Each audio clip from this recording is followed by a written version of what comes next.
Voici le Journal du Soir.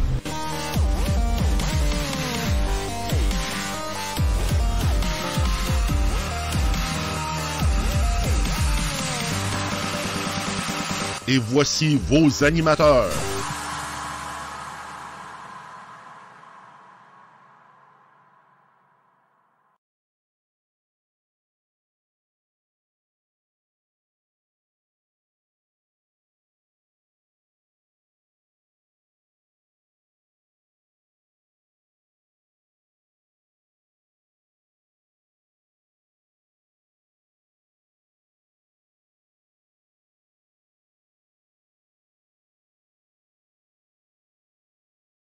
De quoi on allait parler à l'émission, puis je vais faire en introduction un peu là, les sujets qu'on va traiter aujourd'hui.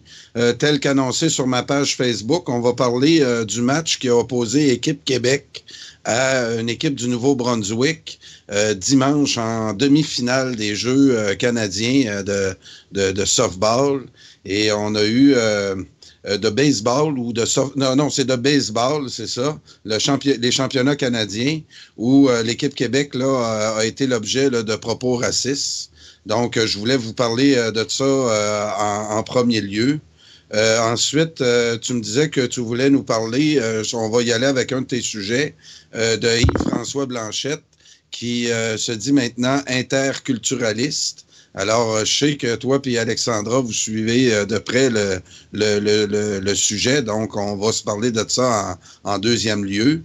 On va faire une petite parenthèse aussi tantôt sur Jean-François Racine, un des chroniqueurs, un des habitués de Radio Infocité, qui est aux prises actuellement à une campagne de publicité non voulue. J'ai texté Jean-François tantôt. Il peut pas venir nous parler en ce moment parce qu'il dit qu'il est en campagne électorale. Donc, mais il m'a quand même dit que c'était pas lui qui était l'auteur. Je vais finir tout de suite, Hugo. On va régler tout de suite la question de Jean-François Racine. Il y a une page Facebook qui a été créée, Jean-François Racine, chef du PQ. Et on a, en date, ça fait environ 24 heures que le site est ouvert. On a déjà 80 j'aime, je crois. Et c'est ça, je me suis informé. Au début, j'ai vu il y a quelqu'un qui m'a envoyé une photo de ça. Ça m'a fait rire un peu. Je pensais que c'était une joke. Puis je me suis informé auprès de la personne concernée, Jean-François. Puis il m'a dit qu'il n'en était pas l'auteur. Bref, je ne sais pas s'il va laisser traîner cette rumeur-là, s'il va vite nous dire que ce n'était qu'une rumeur, ou on va peut-être avoir une surprise. Peut-être que Jean-François va se présenter à la chefferie du Parti québécois. Qu'est-ce que tu en penses, toi, Hugo? Moi, là, écoute, moi, j'avais partagé ça, cette publication-là, puis là, j'avais dit pour sa réputation et sa carrière de se tenir loin du Parti québécois. Mais là, il y a tellement une grosse vague d'appui. Écoute, je dirais... écoute, peut-être que ça... Juste pour voir comment ça pourrait brasser mêler les cartes. Écoute, je pense que... Mon appui, il ne pourra pas être pire que Jean-François Lisée, mettons. Alors, Jean-François II, on va le surnommer ainsi. Se fera-t-il le saut en politique au Parti québécois dans les prochaines heures? En tout cas, on attend de tes nouvelles, Jean-François. Il nous écoute fort possiblement, ou il va l'écouter. Je lui ai dit qu'on en parlerait à l'émission. Donc, c'était la petite parenthèse Jean-François Racine. Donc, moi aussi, j'y penserais, Hugo. Je vais te dire, je mets 80 j'aime en l'espace de 24 heures. Moi, je mets... Ouais. Puis le PQ, là, je m'attardais même plus à ce qui se passe, qu'est-ce qui se passait dans ce parti-là, mais si Jean-François il arrive dans le décor, je vais suivre un peu ses aventures au Parti québécois. Hein. Oui, ça pourrait mettre du piquant. Il y a un journaliste aussi, je crois, là, j'oublie son nom, là, qui a montré de l'intérêt pour solliciter la course.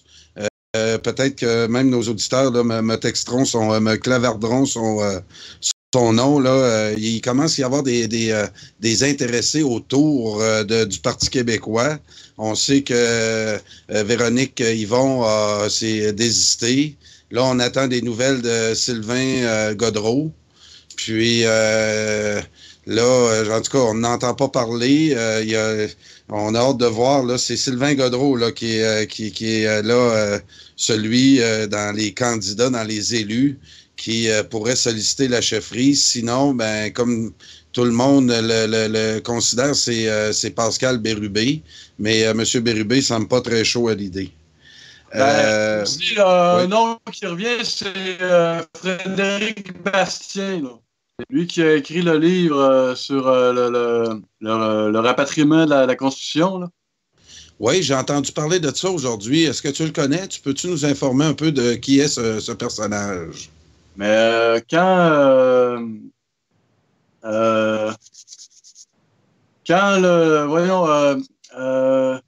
celui-là qui est le leader à Nomos TV, là, Alexandre Denis Cormier. Oui, c'est ça. Quand il avait passé à Télé-Québec, à l'émission Le Débat, ou tu sais, la nouvelle émission là, de débat d'opinion, là, de face à face, je pense que ça s'appelle. Puis il était sur. Il faisait partie des débatteurs, Frédéric Bastien.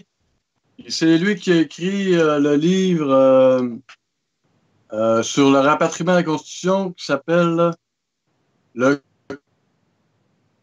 coup d'État de 1982.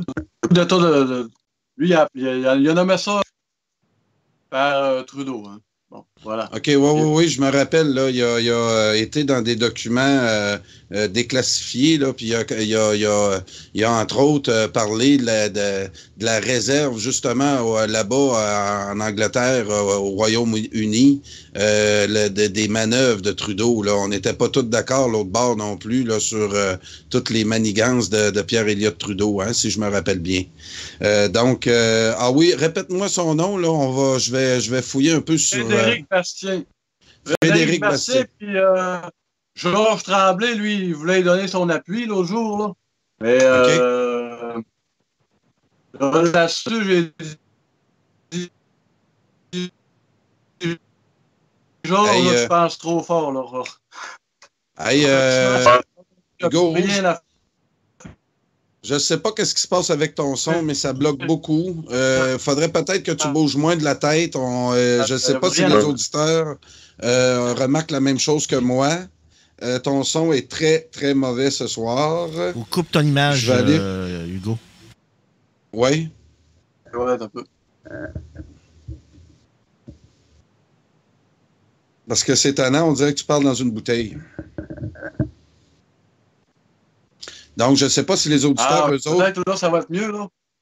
Oui, peut-être, parce que là, on dirait que tu parlais d'une bouteille, Hugo. Donc, changement de sujet. Je voulais vous parler aussi, là, c'est ça, dimanche dernier, au Nouveau-Brunswick, se tenait le championnat canadien de baseball. Et il y avait un match qui opposait le Québec à le Nouveau-Brunswick. Et on a assisté à des événements qu'on qualifierait de racistes, mais ne voulant pas jouer à la victime, disons qu'on a été... on était l'objet, l'équipe du Québec, pendant le match, a été l'objet là, de propos, à tout le moins, là, très, très... ça méritait une expulsion, à tout le moins, là, des estrades. Traité le lanceur de l'équipe du Québec qui était un Sud-Américain, un Latino-Québécois qui représentait le Québec, qui était le lanceur pour équipe Québec, Fernando Ferrandez, en tout cas Fernando. Ça, je sais que c'est son nom, le lanceur. S'est fait crier toutes sortes d'insultes par rapport à la couleur de sa peau. Et les autorités là-bas ont même pas cru bon d'intervenir. Moi, donc, pendant le match aussi, les joueurs du Québec ont été aussi l'objet de toutes sortes de remarques québécophobes. J'ai appris ça de l'émission de Bernard Drainville cet après-midi. Je l'ai écouté là enregistré sur Facebook. Et ce qu'on apprend là, c'est malheureusement là un autre événement d'une longue série d'actions comme ça là, qui se fait envers le Québec, qui est très peu dénoncé là par nos chers politiciens. Le Québec veut pas jouer à la victime, puis le Canada n'en parle très peu ou pas. Et ça concerne le sport aussi. C'est ce qui rend la nouvelle, à mon avis, très intéressante. C'est de ça que je voulais vous aborder ce soir. L'histoire là, de l'équipe Québec dimanche dernier, je vous laisse vous allez avoir toutes sortes d'articles sûrement là, qui vont sortir dans les prochaines heures. Vous pouvez aller réécouter l'entrevue que le responsable de Baseball Québec donne à Bernard Drainville. Et la scène se répète à toutes les semaines, ou en tout cas c'est régulier, ou dans le monde sportif où souvent on est plus à fleur de peau, où là on voit vraiment ressortir certains réflexes qu'on ne voit pas normalement. Hein, vous savez, des fois dans les estrades, dans des moments de haute partisanerie, le naturel vient vite au galop. Hein? On a tous vécu des fois là, des gens qui publiquement leurs propos ont dépassé leurs pensées, et on assiste là, des fois là, à des événements pénibles. Et donc, c'est facile à s'imaginer qu'est-ce qui s'est passé dimanche, quel genre de propos. Ils ont dû sûrement sortir French Frog, Frenchie, on les connaît tous. Ça rappelle aussi un événement sportif qui a eu lieu au Fête avec équipe Team English Canada, où un de nos joueurs du Québec qui faisait partie de l'équipe du Canada, Maxime Comtois, avait raté un but en tir de barrage, où là, Team English Canada a dû fermer son compte sur Facebook parce qu'après le match, les partisans, les Canadiens, se sont défoulés sur les origines de Maxime Comtois et ont trouvé le pourquoi qu'il avait raté son but, parce qu'il venait pas de la bonne gang. Des propos là où on sait que le sport c'est l'opium du peuple. On sait que sur des rivalités sportives peut naître de grands projets, et ce genre de scandale-là est souvent tenu secret. On ne veut pas du côté du Canada et de ceux qui font la promotion des équipes canadiennes et de toute la propagande qui entoure les Olympiques puis Olympique Canada. On veut surtout pas qu'il y ait d'affirmation nationaliste à l'intérieur de l'organisation. Et ce genre d'événement-là qui s'est passé dimanche, ce qu'on apprend aussi de la part du responsable de Baseball Québec, c'est que ce championnat-là canadien, il y a eu des événements semblables qui ont eu lieu dans d'autres championnats les autres années. Monsieur Drainville a cette nouvelle-là à la fin de l'entrevue. Si vous l'écoutez, là, mais vous n'avez pas besoin de l'écouter. Là, je viens de vous la raconter pas mal. Que dans d'autres années aussi, que l'équipe Québec a été l'objet aussi de propos racistes. Puis ça, c'est juste ce qu'on a su là, dans une entrevue de 8 minutes. En 2004, en Colombie-Britannique, l'équipe du Québec s'était fait garrocher des grenouilles en plastique sur le terrain et s'était fait également insulter lors du championnat canadien là-bas. Et comme je vous dis, c'est difficile à contrôler, ça. C'est difficile à cacher. Parfois, là, cette haine qui arrive subitement dans des compétitions sportives. Mais moi, ça me convainc qu'on les dérange à l'intérieur du Canada. Que notre différence dérange, entre autres, dans les sports d'équipe. Et c'est ce qui me fait militer énormément dans la Fondation Équipe Québec. Parce que moi, je me dis, écoutez, si on vous dérange tant, si vous pensez qu'on devrait effectivement retourner dans nos cabanes, ben nous autres, on n'a pas de problème avec ça.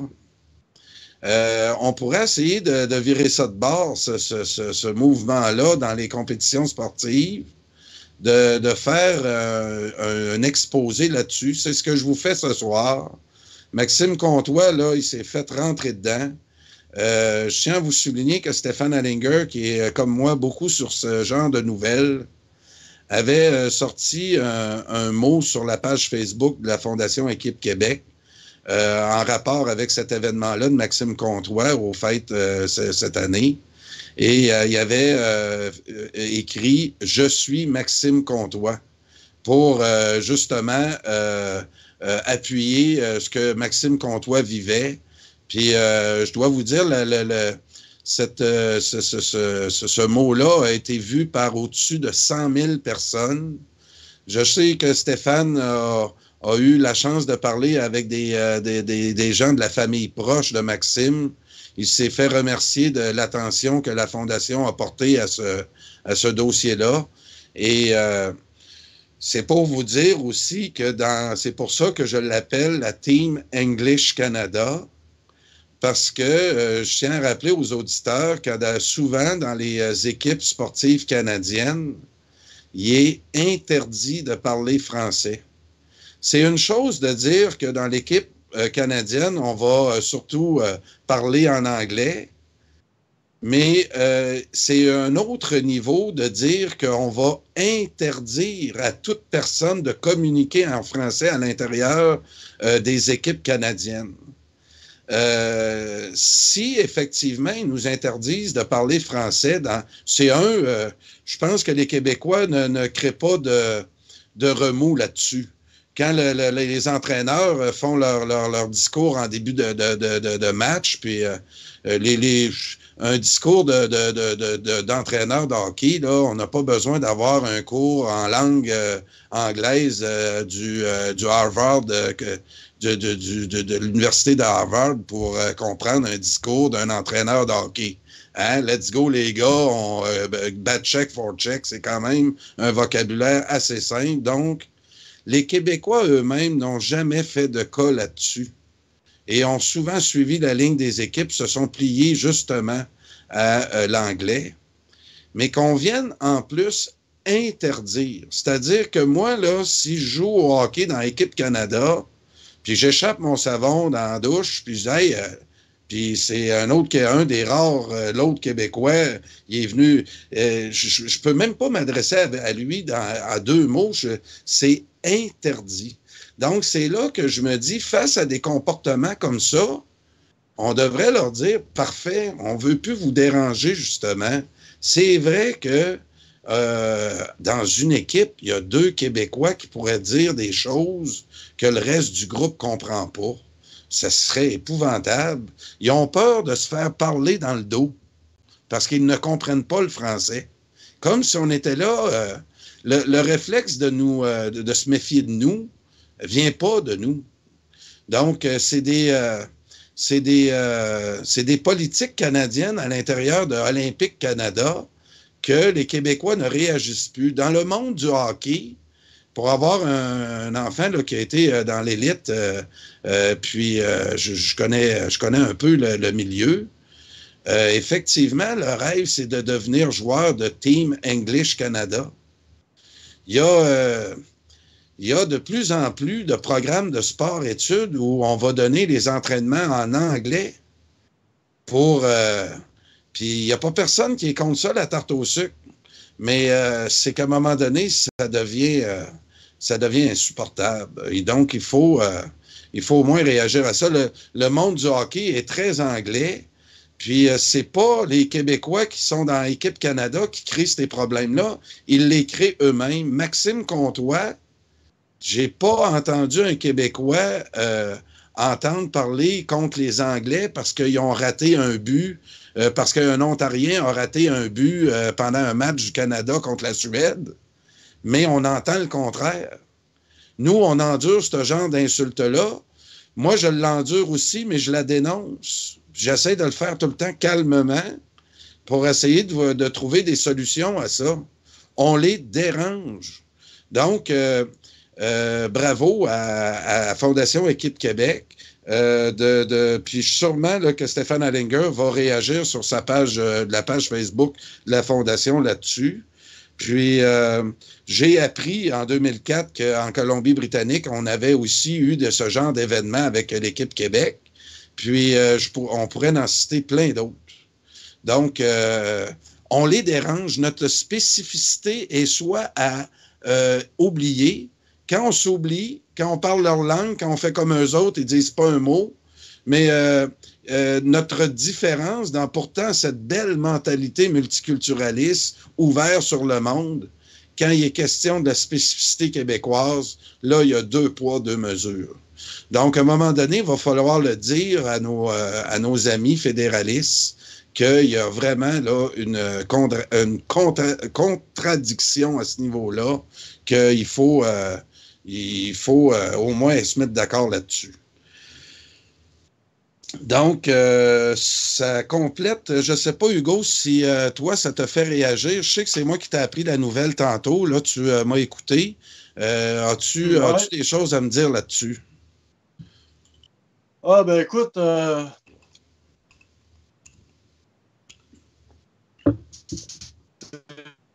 Oh, là, je t'entends encore très mal. Qui reviennent tellement. Ah, OK. Je dis, c'est un sujet qui revient souvent. C'est quelque chose qu'on subit depuis longtemps. Puis, comment dire, le rêve du pays bilingue, le bilinguisme semble être une utopie qui ne peut pas fonctionner à l'intérieur d'un État. Donc, au Canada anglais,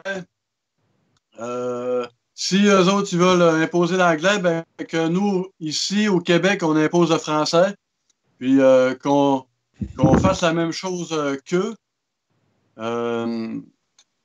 puis qu'on arrête de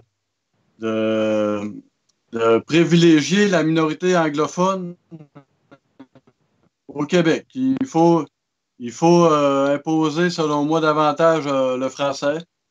Puis, qu'on y aille avec nos équipes nationales, puis qu'on leur laisse vivre leur anglophonie, mais qu'on impose notre francophonie, nous. Oui, donc c'est ça, de s'affirmer un peu plus. Puis des équipes, c'est que moi, puis je le répète, puis je vais conclure le sujet là-dessus. Au niveau sportif, c'est l'opium du peuple.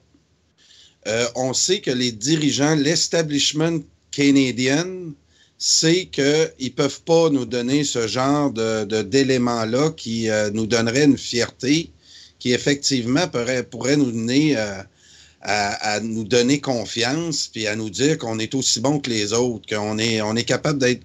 Des fois, on pourrait s'apercevoir aussi qu'on a des lacunes puis on pourrait les améliorer dans certaines disciplines. Mais chose certaine, déjà, si on a nos équipes nationales dans les prochaines années, même si on n'est pas officiellement un pays, ça peut rassembler l'ensemble des Québécois qui vivent sur le territoire sous un seul drapeau, sous une seule langue et qui ne briment pas les autres. Dans nos équipes Québec, l'anglais ne serait pas interdit. On parlerait français, les entraîneurs parleraient français, mais encore une fois, pour être dans le milieu du hockey de l'élite, puis même à Montréal, il y a un discours, encore une fois, d'un match, un camp d'entraînement de hockey. Écoutez nos entraîneurs parler, ils disent un mot français puis un mot en anglais. Ils sont pas mal tous, leurs termes sont pas mal tous anglicisés. On n'en fait pas de cas non plus. Je n'entends pas beaucoup de parents dénoncer ça. Puis, moi, j'essaie poliment des fois, quand je les rencontre dans un coin tranquille, de leur en parler un peu, mais j'insiste pas là-dessus non plus. Mais dans les équipes Québec, on n'aurait pas cette directive-là. Parce que la province la plus bilingue, en plus, c'est le Québec. Et ils n'en ont pas assez. On a encore des journalistes et des meneurs d'opinion qui voudraient en avoir encore plus d'anglais. Donc, puis on le vit là en direct. Faut vivre à Montréal, chers amis. Si vous venez pas régulièrement sur l'île, puis vous venez pas dans le quotidien des Montréalais, il est difficile de vous expliquer ça. Mais en même temps, non, parce que je veux juste vous rappeler que quand vous entendez dire des gens qu'ils n'aiment pas aller à Montréal, c'est pas juste à cause des cônes oranges, c'est parce qu'on s'y retrouve plus. Il y a des restaurants j'ai publié des posts sur ma page Facebook, des restaurants maintenant qui sont tenus par certains groupes ethniques, n'ayons pas peur des mots, qui sont en beau joie le vert après les Québécois puis la loi 21. Parce qu'eux se font monter à la tête par nos adversaires dans une manipulation idéologique honteuse. Il faut, pour essayer au moins de leur faire entendre l'autre côté de la médaille, on ne faut pas se fier aux médias de masse qui souvent sont complices de ça. Donc, le travail des nationalistes, c'est de les prendre un après l'autre pour essayer de défaire ce travail-là, ce qui est quasi impossible. Donc, moi, ça me fait rire là, quand on essaie de me faire pleurer là, avec le Capital Média qui est en train de crever, puis qu'on nous dit là, que ça va empêcher la diversité des opinions, puis tout ça, qu'il faut s'assurer d'une presse diversifiée, excusez. Ils peuvent bien manger un char de patates frites, parce que ça, c'est une expression de ma mère en passant. La diversité, maintenant, on l'a sur le web. Donc, sur le web, si on essaie de pas trop brasser certains sujets qui nous fait taper sur les doigts, si on respecte les droits d'auteur, il est quand même possible de rejoindre du monde, mais c'est pas suffisant aussi. Il y a du travail de terrain aussi qu'il faut faire là-dessus. Puis, c'est ça, c'est du cas par cas tout le temps. Puis moi, plusieurs discussions que j'ai eues avec des gens venant de l'Inde, puis je prends tout le temps 5 minutes pour leur jaser de politique, puis de notre histoire, puis qui on est. Je remarque qu'il y a une ignorance complète. On peut même pas leur en vouloir. On peut juste en vouloir à nos adversaires de l'establishment britanno-canadien anglais qui, eux, travaillent fort pour essayer d'aménuiser nos différences. Donc, hey, Carl, oui. Mon commentaire tantôt, ça m'a fait passer une petite blague. Là. Je me demandais, penses-tu que les gens sont plus écœurés d'aller à Montréal à cause des cônes oranges sur la route ou à cause des cônes oranges à Québec solidaire? Ah oui, aussi. Ben écoute, c'est un phénomène qu'on explique souvent, là, notre fameuse carte géographique là, à Radio Infocité qu'on monte depuis maintenant plusieurs jours, puis qu'on va montrer pendant plusieurs autres jours. Ça explique là, le phénomène électoral sur l'île. Ça amène... c'est ce phénomène-là aussi qui a cassé le Parti québécois complètement en deux au Québec, parce qu'ils ont voulu courir après le Québec solidaire. Le message essentiellement de Québec solidaire pour charmer les points oranges sur notre carte. Ceux qui nous suivent le savent, là, c'est quoi la carte géographique qui est... donc, Écoute, je voulais passer à un autre sujet, si tu veux bien. Ça, c'est François qui nous a... on pourra revenir tantôt. Moi, le sujet de Montréal, puis de toute la dynamique politique que nos adversaires ont travaillé depuis plusieurs décennies, et surtout après le référendum de 95, je suis un passionné de ça. Je veux en savoir encore plus. Puis je trouve que mes nombreuses enquêtes sur le terrain, comme détective, un peu comme Pereira, mais moi, je vous dis un peu mes sources, c'est de me promener puis de travailler sur l'île, de travailler à Laval, puis surtout dans des quartiers de rénovation où souvent j'ai affaire à des nouveaux arrivants qui achètent des maisons souvent à rénover, puis que j'ai des discussions vraiment intéressantes qui me permettent de prendre le pouls vraiment de la région. Puis là, j'écoute des reportages, j'écoute certains commentateurs. Je trouve qu'il y en a qui sont plus dedans que d'autres. Puis un que je cite beaucoup, là, c'est Philippe Plamondon, c'est Nomos TV. Je trouve qu'ils sont souvent, excusez l'expression, ça coche, parce que il voit une réalité que je vois aussi, puis que plusieurs de nos auditeurs voient, puis qu'on veut faire découvrir à tout le monde. Il y a oui. Philippe Plamondon, c'est le gars qui a les cheveux blonds qui faisait une émission sur les nationalismes. Là, oui. Oui. J'ai vraiment adoré cette émission-là, où il faisait vraiment la distinction entre nationalisme civique et nationalisme ethnique. Parce que moi, tu sais, c'est un point qui me tient à cœur beaucoup, là. Oui. Puis j'invite vraiment les gens à écouter cette capsule-là de Nomos TV.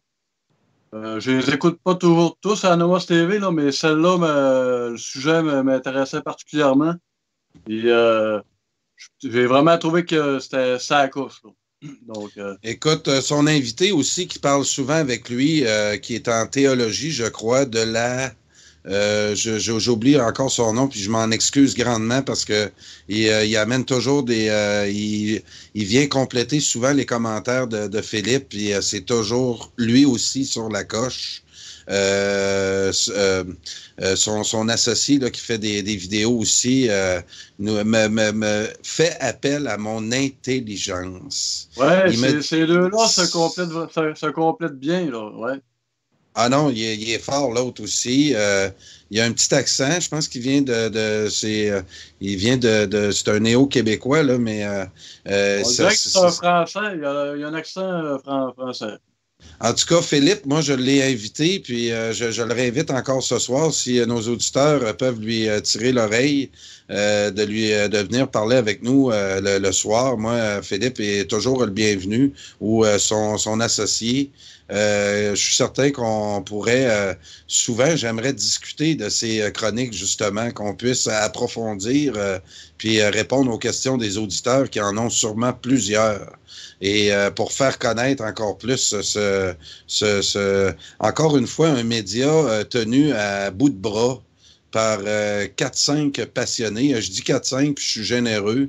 Je pense que c'est Philippe et M. Cormier, c'est les deux là, qui semblent en tout cas être le plus impliqués. Il y a M. Pomerleau, des fois, qui fait des apparitions et d'autres. Et c'est... encore une fois, on a essayé de faire une job sale auprès de ces gens-là pour essayer de les qualifier de droite ou parce que je les suis aussi de près là.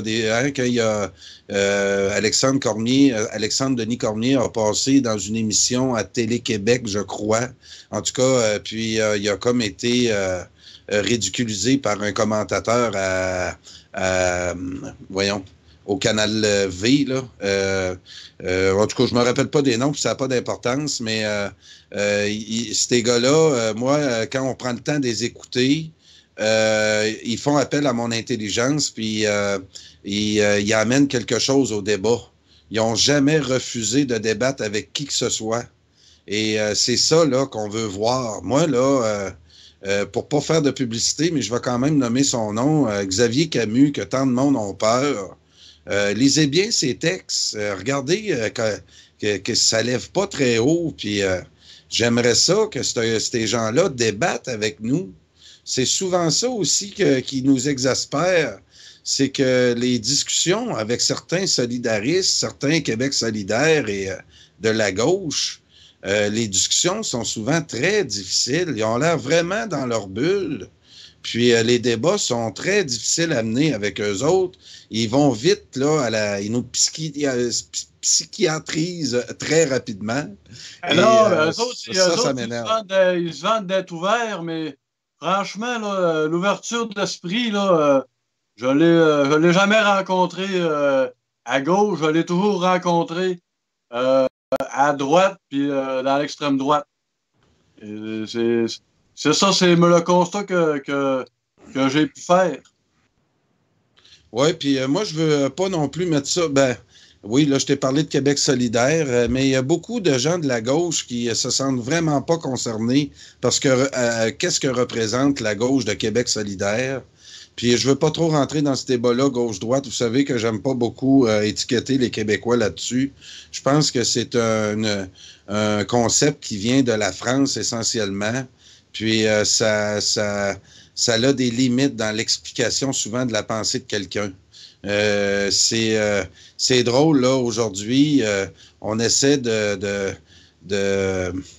on a la gauche radicale, Québec solidaire, et j'ai beaucoup de connaissances qui sont plutôt de tendance social-démocrate, qui dénoncent le travail de ces gens-là. Puis j'ai Roméo Bouchard, que je suis régulièrement aussi. Il vient parler à Céline Lebel des fois, que je suis. Des fois, je ne suis pas tout le temps en accord avec lui, mais c'est des gens là, qui représentent plus un mouvement, je dirais plus...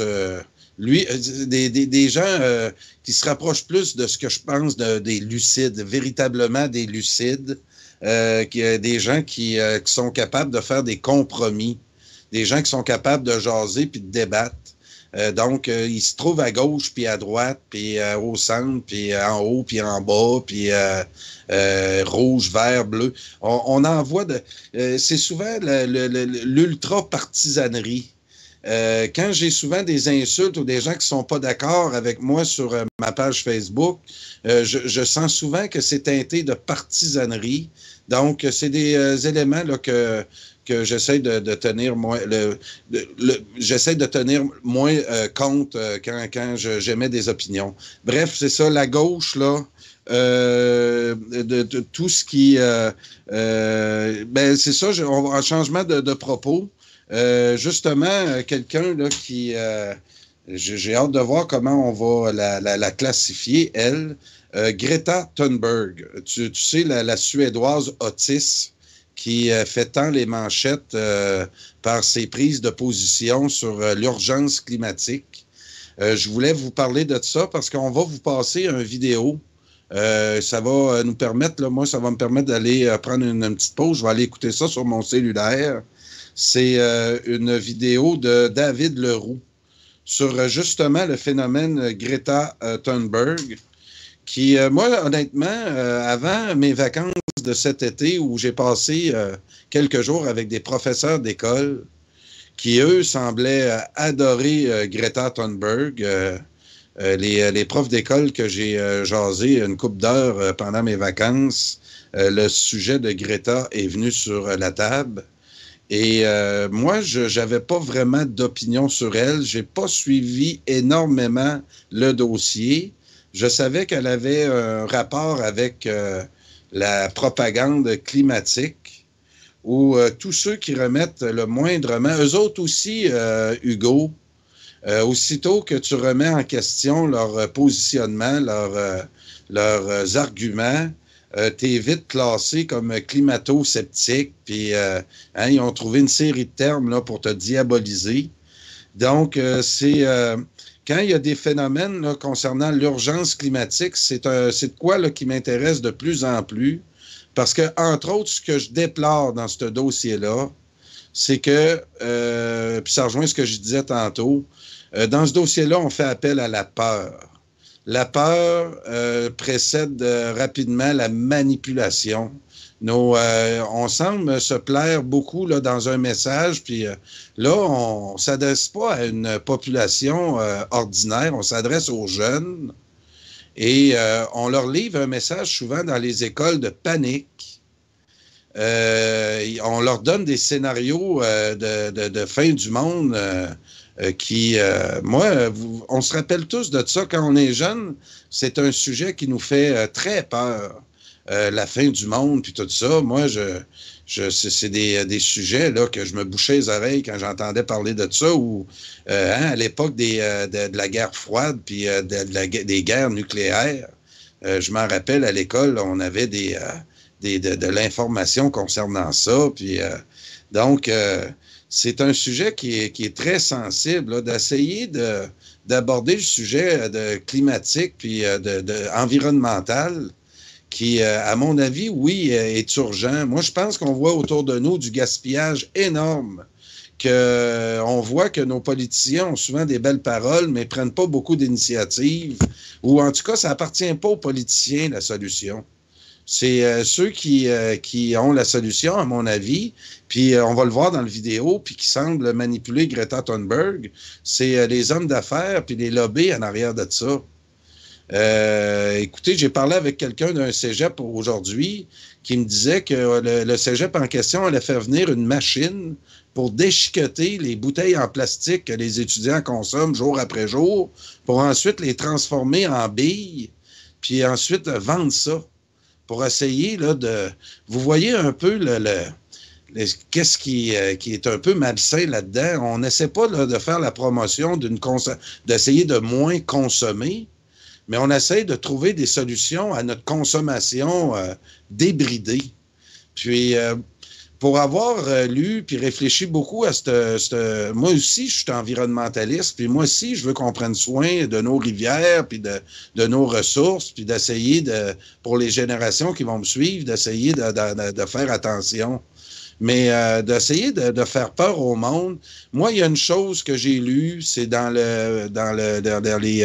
je lisais des revues un peu plus scientifiques à l'époque, là, depuis que je suis dans d'autres domaines, mais je me rappelle très bien de ce texte-là, dans Manière de voir, qui est écrit par des universitaires, puis des gens qui semblent...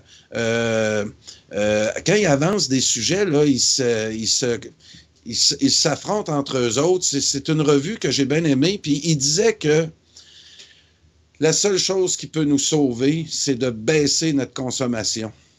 Que d'essayer de trouver des alternatives à ce qu'on puisse consommer comme on le fait actuellement, puis en pensant qu'on va pouvoir vivre comme ça éternellement, ça ne marche pas. Et dans l'article, on nous parlait, entre autres, que un des modèles dans l'Occident, ou même les pays en voie de développement rêveraient d'être, c'est le modèle nord-américain qu'on nous présente tant à Hollywood. Tout le monde rêve de devenir un peu le monde qu'on nous a présenté dans les films d'Hollywood. Ben, ça nous a fait rêver plusieurs, puis tout ce qui s'est rattaché à ça, les publicités, puis ça a vraiment développé une société de consommation dans laquelle aujourd'hui on est pogné avec. Le pétrole, on peut le dénoncer aussi, mais ça aussi, ce que j'ai appris, c'est que ça permet à nos agriculteurs d'avoir un niveau de production qui nous permet justement d'avoir les aliments qu'on a à ce prix-là. Si c'était tout du monde qui faisait ça à main, on paierait beaucoup plus cher nos aliments. Bref, c'est souvent qu'il faut faire attention quand on aborde ces questions-là environnementales pour essayer de trouver des solutions magiques. Et la seule qui était dit dans cet article-là, puis ça m'avait marqué, la seule solution, c'est la décroissance économique. Il va falloir aborder les problèmes de la planète en essayant de gérer une décroissance qui est beaucoup moins populaire pour se faire élire que ceux qui vont vouloir prôner qu'on doit moins consommer, mieux consommer, risque de ne pas être très populaire. Donc, l'autre chose aussi, tant que c'est M. Nantel qui m'avait dit ça, puis vous pourrez vérifier l'information, je me trompe de peut-être quelques kilomètres. La moyenne, quand vous mangez ce que vous avez dans votre assiette, la moyenne du kilométrage que la nourriture a fait pour se rendre dans votre assiette est d'environ 1500 kilomètres. Donc, quand on dit une des choses qui n'est pas très populaire aujourd'hui, mais il y a un certain groupe au Québec, entre autres, qui fait la promotion de ça, d'acheter local, bien, à un moment donné, ça va devenir une nécessité. Ça ne sera pas juste pratiqué par 2-3 épices qui s'achètent une ferme dans le fin fond d'un rang. Ça devra être des habitudes de vie qu'on va réapprendre. Et ça, j'ai beaucoup d'espoir là-dessus parce que si on fait un peu l'histoire, le quotidien des Québécois avant l'ère pétrolier, on peut savoir qu'on est une des sociétés qui s'en est le mieux tirée, malgré la rigueur de notre territoire, malgré le peu d'avantages économiques que nous avons eus à travers notre histoire. On a su profiter et développer notre territoire québécois pour se satisfaire, autant au côté alimentaire, hein, Hugo, je ne me trompe pas, notre dépendance face aux aliments venant de l'extérieur n'a cessé de croître depuis les dernières années. Hein? Hugo? Oui, oui, ben, oui, excuse, des fois, ça coupe un peu, genre, mais, ben oui, puis ça, on dirait que le mondialisme, là, c'est en train de se développer un peu comme une religion avec ses commandements, là, tu sais. Ah oui. C'est toujours une manière de culpabiliser le citoyen du monde. Puis en l'amenant à se culpabiliser avec ce qu'il consomme, avec aussi... donc, il y a une manière de consommer, il y a une manière de penser. Donc, à un moment donné, ça commence à être... on se sent comme un carcan, là. C'est un carcan idéologique. Puis on se sent vraiment à l'étroit là-dedans. Moi, c'est sûr, comme à Québec solidaire, là,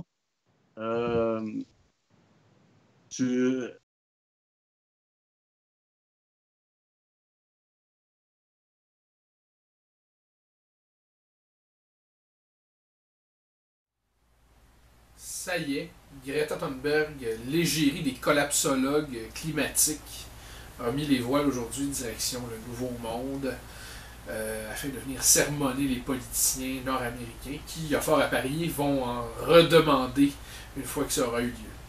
Est-ce qu'on peut critiquer Greta Thunberg et le mouvement qu'elle représente? Certains l'ont fait, hein, à gauche comme à droite, chez les progressistes comme chez les conservateurs. Tous ceux qui ont osé le faire se sont fait vertement critiquer par la classe des paniqués environnementaux. Un fait remarquable, par exemple, c'est que les arguments qui ont été avancés pour critiquer les critiques sont à peu près du niveau de ceux que produirait un enfant de 10 ans dans un exposé oral à l'école primaire. C'est méchant de s'attaquer à Greta. Avez-vous remarqué, c'est juste des hommes blancs hétérosexuels, cisgenres qui s'attaquent à Greta. S'attaquer à Greta, c'est être climato-sceptique. Bon, les gens qui disent ça ont visiblement absolument rien compris, ont absolument pas lu les textes en question. Le phénomène Greta Thunberg, il nous permet de saisir notre époque. C'est pour ça qu'elle est intéressante, puis c'est pour ça qu'on peut puis qu'on doit surtout la critiquer. Le fait est que Greta Thunberg, c'est la triste représentante d'un capitalisme, d'un corporatisme vert. Derrière elle, il y a d'énormes intérêts financiers, des lobbies environnementalistes avides de deniers publics, des militants en mal de gens influencés par la peur, des entreprises énergétiques aussi financièrement extrêmement intéressées.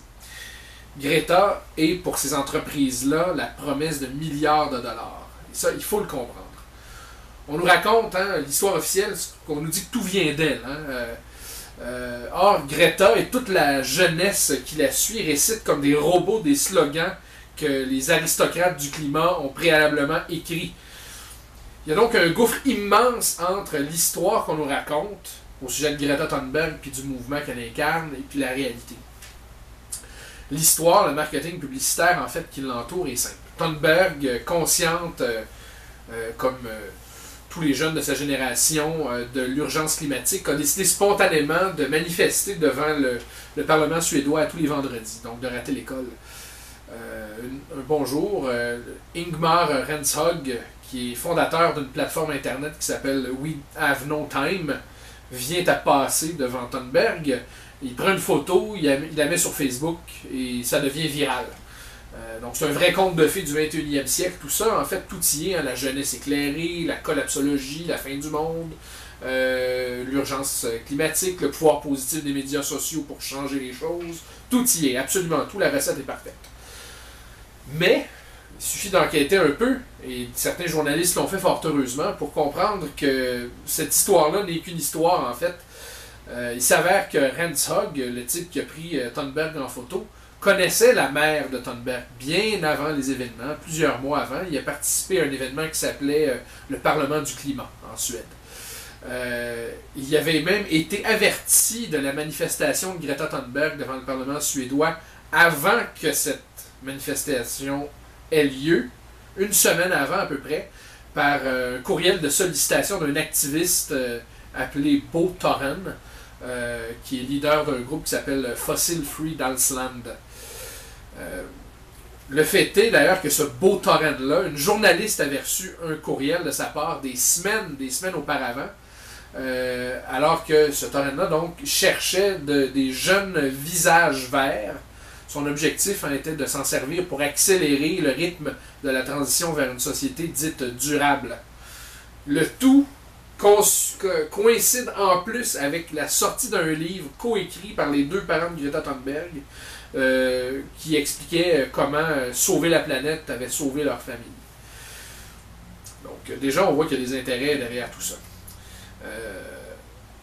Renshög a fondé sa plateforme We Have No Time, il faut le dire aussi, après avoir été formé par Al Gore, le politicien américain, et son Climate Reality Project.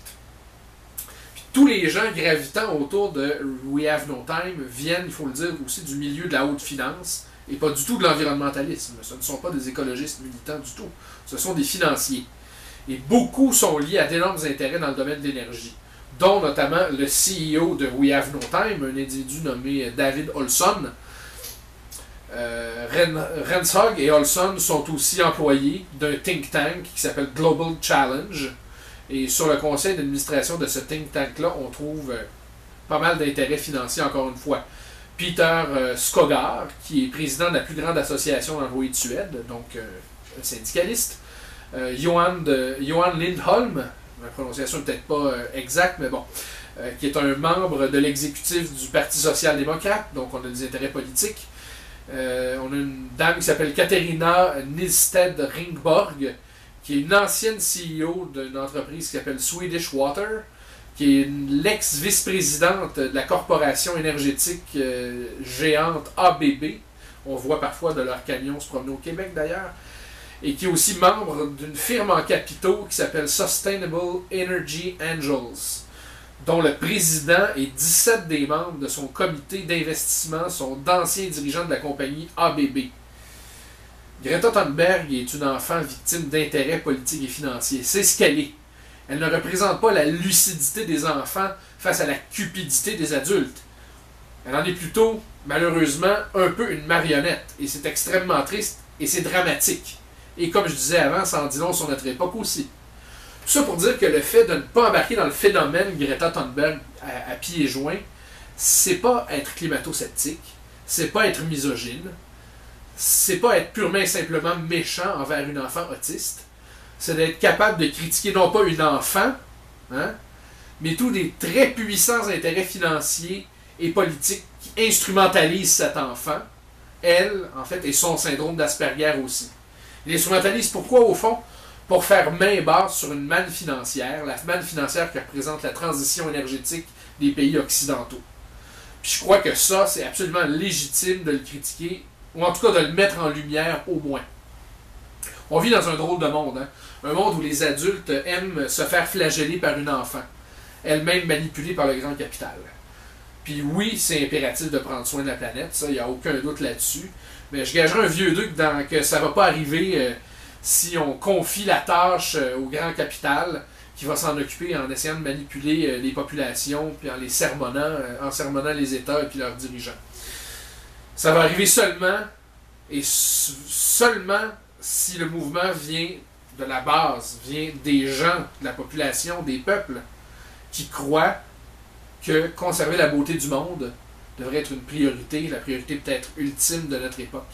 Et en ce sens, l'écologie, l'environnementalisme est une préoccupation par essence, par nature, hautement conservatrice, qu'on aime cela ou pas.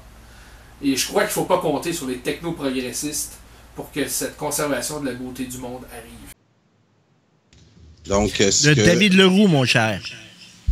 Oui, est-ce que j'entends de l'écho? Je ne sais pas si les auditeurs sur YouTube, c'est écho. Non, c'était juste pour toi, parce que je te faisais écouter l'audio de la vidéo pour que tu saches quand ça se terminait. OK, donc c'est ça. Il conclut, M. Leroux, là, en disant que c'est pas les technologies, ceux qui un peu là, comme Stéphane Allinger m'a parlé tantôt dans son projet, où on veut récupérer le plastique, puis sensibiliser les jeunes là-dessus. Moi, je pense qu'on va s'en tirer en essayant de aussi remettre en question notre consommation. Il y a M. Ferrandez, là, le conseiller municipal de Montréal, là, qui était très pro-environnemental, qui nous a dit il y a quelques jours que c'était la dernière fois qu'il mettait son bac de récupération au chemin parce que il ne croit plus là à on sait que le verre, entre autres, qu'on prend la peine de récupérer, de mettre dans nos bacs de récupération, sont envoyés directement au centre d'enfouissement. Que malgré là qu'on traite, c'est qu'est-ce qu'on envoie là dans nos bacs bleus de récupération, c'est tout trié pour ensuite souvent terminer dans des sites d'enfouissement. Donc la récupération, on n'a pas encore réussi à trouver des solutions. Mais une des solutions qu'on essaie de mettre, qu'on essaie de pas trop parler parce qu'ils sont pas populaires comme solution, c'est de questionner notre consommation. Donc, je répète, c'est tant que notre nourriture qu'on consomme, on a le kilométrage de 1500 kilomètres, la moyenne de ce que ça fait pour se rendre dans nos assiettes, il faut diminuer ce nombre-là absolument en achetant local. Là, de ce temps-ci, on est très gâtés. Moi qui aime aller encourager les kiosques de fruits et légumes, en ce moment, là, on a toutes les raisons au monde d'encourager nos agriculteurs, nos maraîchers, ceux qui font de la production vraiment de qualité. On a des aliments en ce moment goûteux. On a le début. Moi, j'ai commencé. Je ne sais pas si vous autres, vous avez goûté à vos premières tomates des champs. Moi, c'est une période de l'année que j'apprécie beaucoup, qui vient encore une fois de mon paternel qui aimait beaucoup, arrivait le soir de travailler avec des tomates achetées sur le bord du chemin, s'achetait un pain français, puis se faisait des sandwichs aux tomates.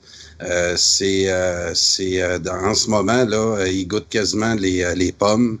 C'est vraiment un grand plaisir. On est dans la grande période des tomates, des jardins là, qui nous ont produit... Qu'est-ce que j'aime bien acheter? Les blés d'Inde aussi. J'ai mangé d'excellents blés d'Inde encore cette année. J'ai encore découvert lors de mon passage à Gatineau chez une amie qui vient de la France que ça faisait longtemps que je le savais, mais que les Français mangeaient pas le blé d'Inde comme nous autres on le mange là, dans les épluchettes. On fait souvent découvrir ça aux Français qui viennent vivre avec nous autres.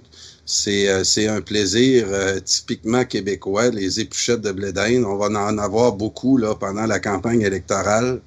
Donc, c'est vraiment... les pommes s'en viennent aussi. Je reste proche de Saint-Hilaire, Rougemont. Et ça, c'est encore une fois là, une occasion là, de prendre contact avec notre nature. c'est vraiment des habitudes à développer. J'ai aussi, dans le coin de Sainte-Madeleine, où j'ai habité quelques années, j'habitais dans une maison dans le fond d'un rang où il y avait des champs de culture de toutes sortes de... puis ça, malheureusement, je pense que ça, j'ai retourné des autres années, puis ça n'existe plus. Des grands champs, mais soit d'oignons, de piments rouges, piments verts. Puis on allait là avec notre auto, puis des paniers, puis on pouvait aller les cueillir sur place. Donc, c'était dans le coin de Sainte-Madeleine. Mais ceux qui font du canage, là, qui font des tomates étuvées, du fromage, pas du fromage, du ketchup vert, du ketchup rouge, du ketchup aux fruits, qui aussi aiment s'acheter. Moi, j'aime beaucoup aussi m'acheter une bonne batch d'oignons que je conserve là dans ma dépense. Donc, dans le coin de Sainte-Madeleine, vous allez un petit peu dans les rangs. Puis, il y a des places là où vous pouvez acheter là, des légumes d'excellente qualité. Puis, en nombre... c'est ça, il faut retrouver. Moi, je parlais de ça avec mes enfants. Moi, j'ai été élevé, ma mère, elle avait un gros jardin en arrière, puis il n'y a rien qui se perdait. Autant les tomates rouges qu'elle faisait de ses tomates avec, autant les vertes, à la fin de l'année, elle faisait son ketchup vert. Tout était mis dans des pots maçons. Aujourd'hui, dans la société où on est rendu, où on n'a plus le temps de rien se préparer, parce que ça prend du temps aussi le jardinage, d'avoir des beaux jardins, ça prend de la préparation, ça prend de l'attention. Dans le monde qu'on vit aujourd'hui, c'est le contact à la terre est très difficile. Puis ça, c'est une autre chose aussi que j'ai lu à quelque part, que le pétrole, dans les grandes villes, on est très, très, très dépendant du pétrole. C'est pas là qu'on produit la nourriture. Donc, dans d'éventuels problèmes économiques ou crise du pétrole qui pourrait arriver n'importe quand, c'est grâce à ce qu'on fait avec notre sol, nos récoltes à nous autres, puis on a tous avantage à rester en contact avec la terre, puis comme dans notre culture, de considérer ça comme un point très important à conserver pour notre nation. Donc, c'est ça. Moi, j'ai été souvent un partisan. Dans le temps de Lucien Bouchard, après le référendum, il y avait dans les campagnes un mouvement d'opposition face aux porcheries où le cheptel porcin avait augmenté énormément dans les campagnes au Québec. Puis avec toutes sortes de problèmes que ça a apporté. Puis je suis content de voir que nos régions se développent aussi autrement que des plans comme ça, monoculture. Je m'étais opposé à l'époque parce que la gestion du lisier de porc était un gros problème à l'époque. Puis ça créait des problèmes environnementaux dans les régions assez importants. Puis grâce à de l'opposition. Je me rappelle, entre autres, Hugo Latulippe avait fait un film Bacon qui dénonçait tout ce commerce-là qu'on voulait développer à l'échelle industrielle. Parce que moi, je me rappelle dans l'industrie porcine on compétitionnait contre des industries américaines qui, eux, développaient là, du porc de façon industrielle qui était difficile pour nous autres d'arriver avec ce type d'élevage. Et au Québec, on a voulu se mettre à compétitionner sur les marchés internationaux dans le domaine du porc. Et puis c'est Lucien Bouchard à l'époque qui avait poussé ça. Puis moi, j'avais la chance et la malchance aussi d'habiter à Charny, chez Alex Couture, où plus qu'on élevait de porcs, ben plus qu'il y avait de porcs qui s'abattaient au Québec, puis plus on devait traiter tous les produits de ça. Et ça s'était mis à puer à Charny parce que l'usine fournissait pas. Et c'était une des causes du problème. Et on le sait que le marché du porc on est souvent à la solde des marchés internationaux. Et là, il y a eu des problèmes dernièrement avec la Chine. Et on se retrouve là aujourd'hui avec des gros problèmes dans ce domaine-là. J'avais pas prévu de vous parler de ce sujet-là ce soir, mais c'est parce que je vous parlais d'environnement puis du contact avec la Terre. Mais bref, moi, j'ai toujours été un partisan de développer nos régions. Je prends l'exemple de Frampton, que je tiens à saluer des gens parce que j'ai maintenant des auditeurs dans le coin de Frampton. Frampton est un village qui a mis en valeur tout son potentiel autre que d'essayer de développer des industries, des monocultures. Ils ont maintenant leur propre brasserie, la Frampton Brass, qui attire des touristes à travers le Québec. Ils ont la compagnie Esquif qui produit leurs canots, leurs kayaks dans une petite usine près du village à Frampton. Ils ont leur club de golf. Ils ont maintenant le Meller Zoo que tout le monde connaît maintenant avec TVA. Ils ont toutes sortes d'auberges ils ont développé un côté touristique que moi j'ai toujours puis je suis bien content de voir qu'il y a des régions qui se sont pris en main, puis qui prospèrent dans les régions. Puis puis ça toujours basé aussi sur l'agriculture. Un autre domaine puis que j'ai découvert pendant mes vacances, la fromagerie Médard à excusez, à côté au lac Saint-Jean, à côté en tout cas, la fromagerie Médard. Et tu parles trop. Oui, hein, je parle trop. Hey, Hugo, excuse-moi. Ouais, OK, ben si je peux... Continue, là je te laisse un bon 20 minutes. Non, mais je te coupe pas beaucoup parce que j'ai l'impression que ça coupe quand je parle. Là, ça fait que...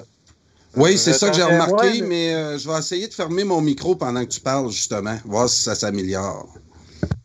Bon, écoute, moi, là, je réfléchis sur la manière qu'il faut articuler notre discours comme nationaliste par rapport à l'environnement, puis pour pas qu'on perde nos énergies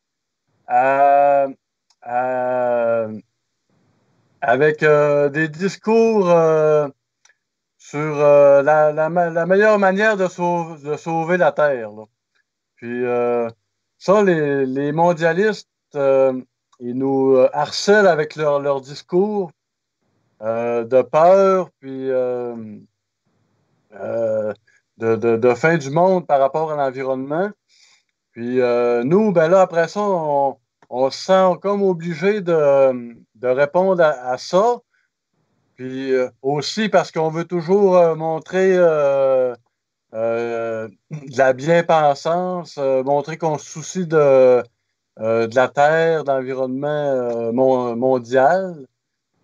Mais je pense qu'en tant que nationaliste, il faut toujours revenir au niveau de l'écologie, de notre écologie locale, au niveau de notre territoire. Puis, même, c'était intéressant aussi. Hier, vous avez Jean-Marc a publié la vidéo de l'Autochtone qui s'exprimait sur la manière dont elle voyait le nationalisme. Puis, donc, elle disait que les Français, c'est disons, qu'est-ce qui caractérise les Français, c'est l'esprit ou la philosophie, peut-être. Puis elle disait que nous, les Québécois, les Canadiens français, les Québécois de souche, donc nous, c'est vraiment l'attachement à la terre, le territoire. Puis probablement qu'elle a raison parce que à l'époque, nos ancêtres sont arrivés ici, puis ils se sont vus distribuer des terres. Puis j'imagine que ceux qui sont arrivés ici, possiblement qu'il n'y avait pas nécessairement des grandes terres en Europe. Du moins, en tout cas, ce qui est sûr, c'est que tout de suite, ce qui est devenu plus important pour eux ici, c'était leur lopin de terre, puis développer la terre, puis pouvoir léguer quelque chose euh, à, aux générations futures, à leurs enfants. Donc ici au Québec, pour revenir sur le sujet de l'environnement, ben, ce qui est important, c'est la gestion écologique du territoire,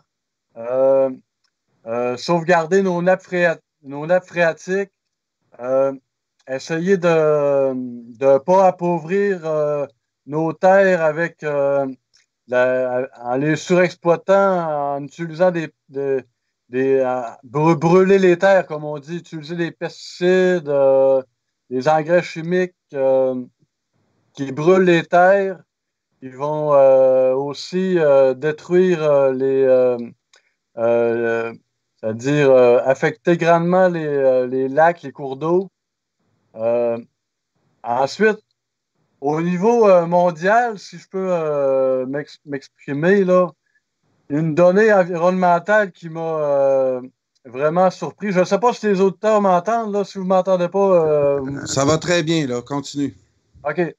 Là, la donnée environnementale qui m'a intéressé, c'est une statistique où des chercheurs ont étudié les pays les plus sales. Là. Puis le champion du monde, c'est l'Algérie. Donc, l'Algérie, c'est vraiment un dépotoir à ciel ouvert partout. Tout le monde jette le poubelle partout. Donc, moi, je pense que la base, là, ici, c'est que tu gardes ton territoire propre. Tu prends soin de son territoire. La base, c'est ça. Le respecter, c'est pas jeter ses déchets partout. Donc, pour souligner que les Algériens ont remporté la palme là-dessus. Puis, ça donne que là, ils veulent avoir une immigration massive d'Afrique du Nord. Donc, je pense pas que ça va être compatible avec nos sensibilités par rapport au territoire. Ça risque effectivement de créer des petits problèmes. Donc, pour ce qui est du sujet de Greta et de tout le dossier de l'urgence climatique qu'elle représente, eh bien, c'est ça, là, pour faire une conclusion. Puis, ce que M. Leroux nous dit dans sa vidéo, c'est que moi, suite à l'écoute de ça, je considère bien sûr que cette petite fille-là est utilisée en ce moment. Puis, c'est vraiment surprenant là, qu'on exploite une jeune fille comme ça qui semble s'être faite embarquer là, dans un tourbillon que c'est pas très sain. Puis, c'est pas surprenant tant que ça. C'est pas surprenant tant que ça parce que moi, j'ai l'impression que ces propagandistes-là, ils nous ont... le dernier gros coup qu'ils ont fait, c'est avec la photo du petit garçon qui était mort sur une plage. Là. Oui. Puis, ça a été vraiment un bon coup médiatique. Donc, eux, là, je pense qu'ils ont vu que ça fonctionnait vraiment bien, les enfants. Là. Donc, ah oui, c'est ça que je dis. Là. Je pense que Greta est dans cette lignée-là. Là. Ah oui, absolument. Là, puis qu'on utilise un enfant, là, c'est particulier. C'est pourquoi que le phénomène, je vais le suivre un petit peu plus attentivement, mais le résumé qu'on a de M. Leroux éclaircit beaucoup tout ce qui entoure cette jeune demoiselle-là. Dernier sujet de la soirée, on va parler de M. Pierre-Carl Péladeau, qui semble prendre une position concernant l'aide gouvernementale aux médias. M. PKP semble être contre toute intervention gouvernementale dans ce qui s'appelle maintenant là, la crise chez Capital Média. Et ce que je voulais dire là-dessus, sa position n'est pas surprenante parce que je pense que Capital Média, ça vaut plus grand-chose. Si le gouvernement remet de l'argent dedans, je pense que c'est un panier sans fond. Donc, le seul homme d'affaires au Québec là, qui est en position de ramasser ce qui va rester de ça, c'est Pierre-Carl Péladeau. Il y a une résistance canadienne très forte qui semble vouloir résister à ça. Puis, j'ai hâte de voir, là, on va vous passer aussi là, une petite vidéo de M. Péladeau, entre autres en réponse avec Mme Catherine Dorion, Jean-Marc. Je ne sais pas si tu vas nous passer ça. C'est à la 32e, je te l'ai écrit là, sur Messenger, c'est à la 38e minute. C'est une réponse qu'il donne à Mme Catherine Dorion en commission parlementaire. François Saint-Louis nous a dit, m'a suggéré de passer ce petit bout-là là, de l'intervention de M. Péladeau. Donc, c'est ça, c'est pas surprenant. Puis, j'aimerais ça, Jean-Marc, là, que tu nous passes la vidéo. On y travaille. Tu y travailles. Donc, Hugo, qu'est-ce que tu penses de ça, de la crise des médias en ce moment, puis l'idée là, de financer encore une fois cette industrie qu'on sait qui... je pense pas là, que les journaux papier vont renaître. Il n'y a rien qui nous indique ça dans le monde en ce moment. Puis, donc, comment tu vois ça, toi, ce dossier-là? Ben, moi, là, je suis vraiment dégoûté de la manière que... maintenant, là, les gouvernements subventionnent sans vergogne les médias à coût de centaines de millions de dollars. Ils sont en train de faire vivre sur un poumon artificiel une industrie qui est en train d'être dépassée par les évolutions technologiques. Donc là, c'est un système qui est à bout de souffle, puis qui semble prêt à tout pour maintenir un petit peu disons, si on prend les grands médias comme un petit peu les gardiens de l'ordre actuel. Oui, les médias, c'est dans un système comme le nôtre, on l'appelle le quatrième pouvoir. Alors, disons que les journalistes, oui. C'est un petit peu, maintenant, ils jouent le rôle que les prêtres jouaient à l'époque. Oui. Donc, c'est eux qui sont les gardiens du temple, si on veut, de ce qu'eux appellent la social-démocratie. Puis, tous les grands médias, même québécois aussi, ne manquent jamais de nous rappeler à quel point le Canada, c'est une belle démocratie. Même parmi ceux qui sont qui ont un penchant indépendantiste dans les grands médias, nous rappellent souvent que le Canada, c'est une démocratie. Puis, donc, moi, là, j'ai vraiment aucune pitié pour tous ces médias-là confondus. Je préférerais un libre marché, un capitalisme dans ce... J'aimerais mieux un vrai capitalisme qu'un faux semblant, là, tu comprends? Oui, explique. Qu'on laisse aller le libre marché. Ben, si on suit ta logique, là, ça veut dire que M. Pellado risque de ramasser ce qui va... Hein, on sait là, que Capital Média, même s'ils mettent 5 millions, certains disent là, qu'ils vont être capables de durer jusqu'au mois de novembre, jusqu'à la fin de l'automne. Donc, quand tu dis laisser le libre marché, puis on n'a pas besoin de suivre le dossier de très proche pour savoir que Pierre-Carl Pellado, en ce moment, a un œil là-dessus.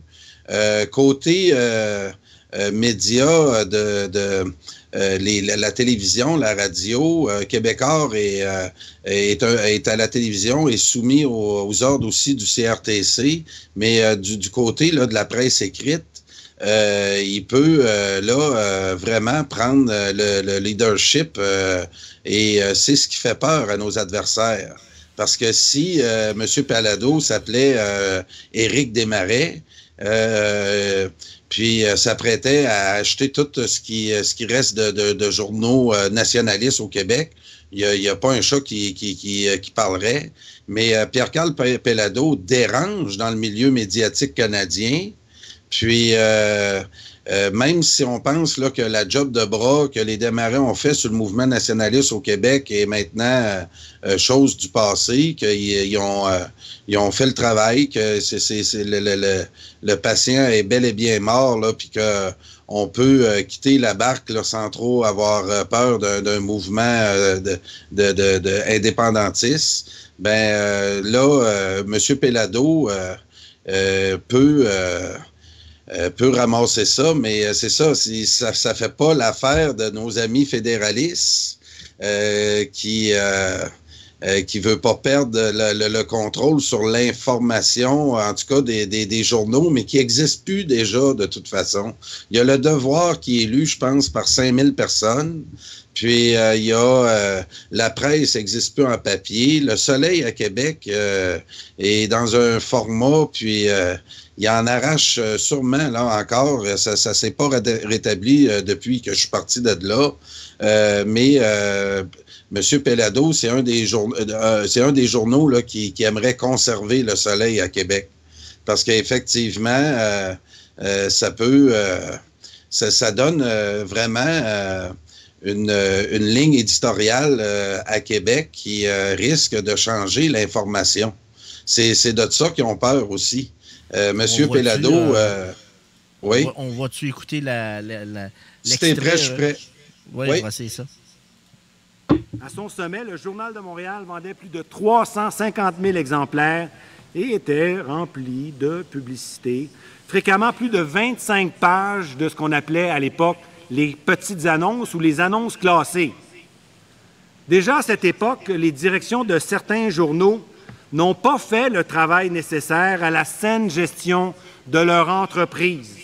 Beaucoup semblent oublier ici qu'un journal, et M. de la Palisse ne l'aurait peut-être pas dit mieux, ce n'est pas seulement un journal, c'est également une entreprise.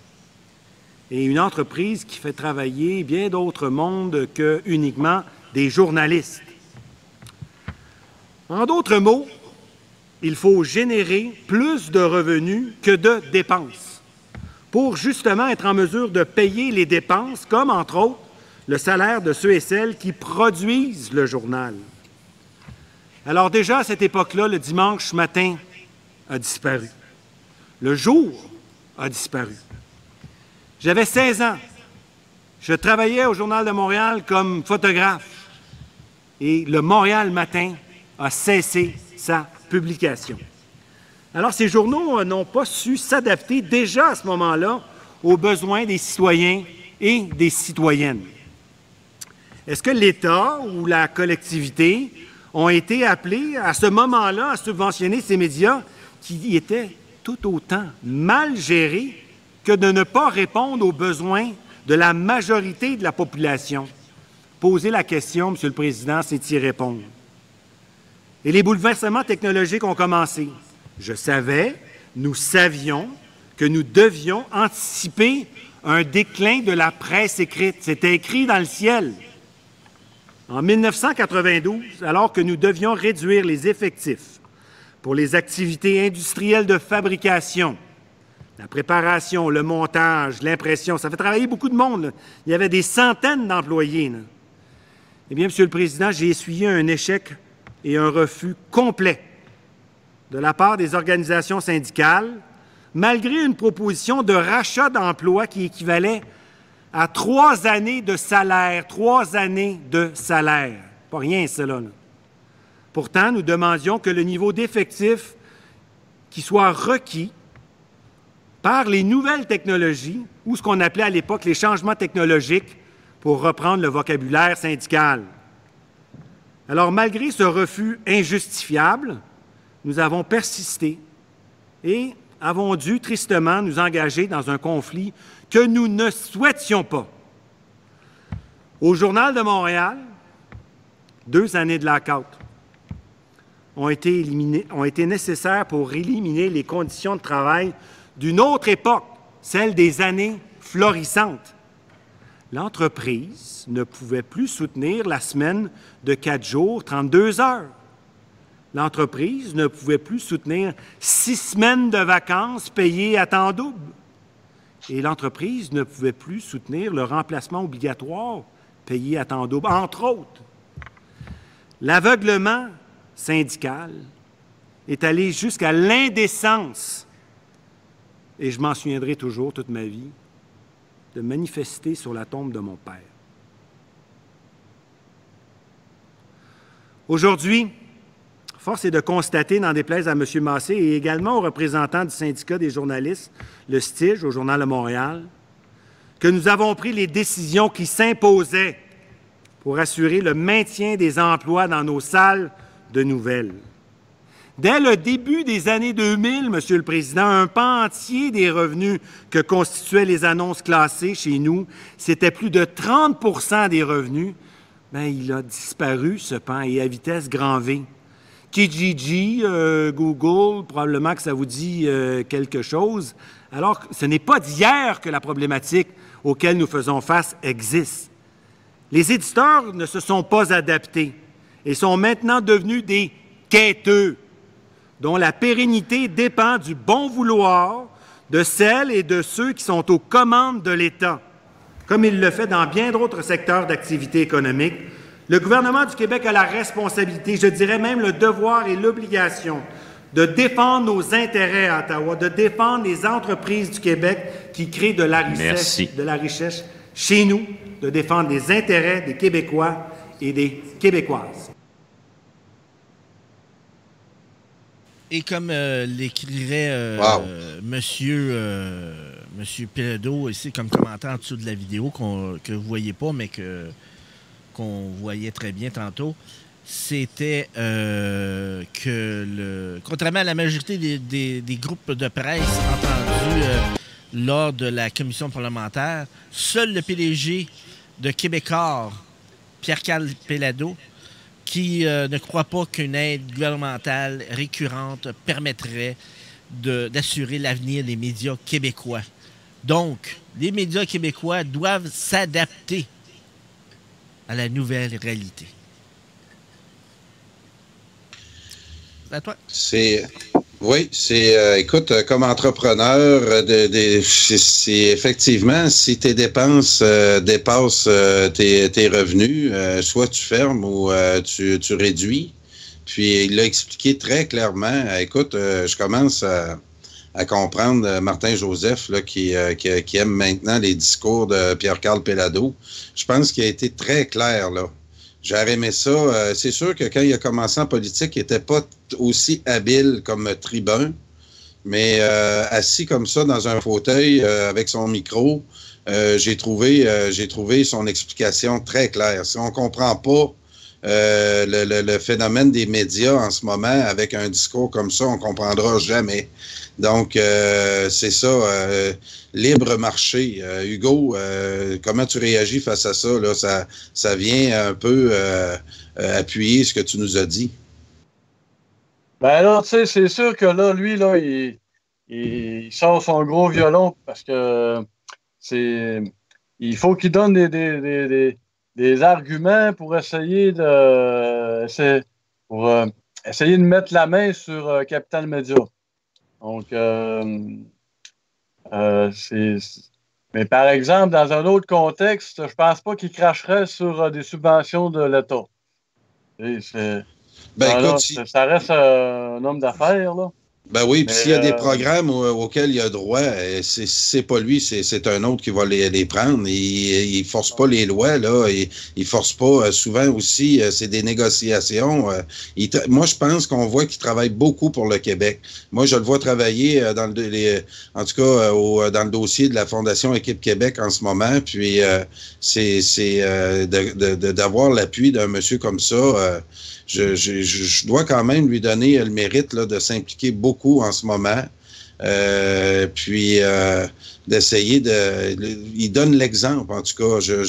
J'aime bien aussi ce qu'il a dit dans son discours sur la fin du journal de Montréal Matin, puis il a cité Le Jour aussi. Des journaux que quand ils sont disparus, il n'y a pas personne qui s'est levé pour parler de la diversité de la presse à Montréal. Donc, c'est un faux débat que nos adversaires essaient de nous mettre dans la tête, que M. Pellado a bien démystifié aussi. Moi, là, Québécois avait gagné un peu mon respect quand il avait engagé Patrice Anne Perrier, qui est un de nos... qui est un excellent... je ne sais pas comment est-ce qu'on essayiste québécois qui publie... ses articles sont repris mondialement maintenant. Patrice Anne Perrier qui publiait au Journal Le Peuple. Journal Le Peuple qui vient de fermer. Là. J'ai vu ça tantôt, ça a passé. Mais bref, donc, après ça, quand il a clairé Patrice Anne Perrier, après que Camus ait dit que Patrice, après qu'il l'ait associé à l'extrême droite, là, avec les mêmes méthodes que d'habitude, ben, j'ai trouvé que Québécois ont plié vite devant nos adversaires sur ce coup-là. Puis sur Québécois, puis le nationalisme, moi, je pense que, comme à l'époque, disons, les Patriotes, quand il y avait eu le mouvement insurrectionnel des Patriotes à l'époque, il est arrivé à un point que l'Église, ils ont dit aux Canadiens, parce qu'à cette époque-là, c'était les Français, c'était les Canadiens, ils leur ont dit, là, tu sais, rentrez chez vous. Donc, l'Église avait finalement pacté avec les Anglais pour le statu quo. Donc, oui, Québécois, oui, ils ont une ligne nationaliste de défense des intérêts du Québec, surtout sur un nationalisme économique. Par contre, ça s'incarne notamment dans le fait que, comme par exemple, le fils de Pierre-Carl Pellado, son parrain, c'est Brian Mulroney. Donc, à un moment donné, ces médias-là, ils feraient jamais le pas avec notre nation pour une libération. C'est même le contraire. Ils vont aller jusqu'à un certain point, mais c'est pas eux qui vont provoquer un gros changement positif pour notre nation.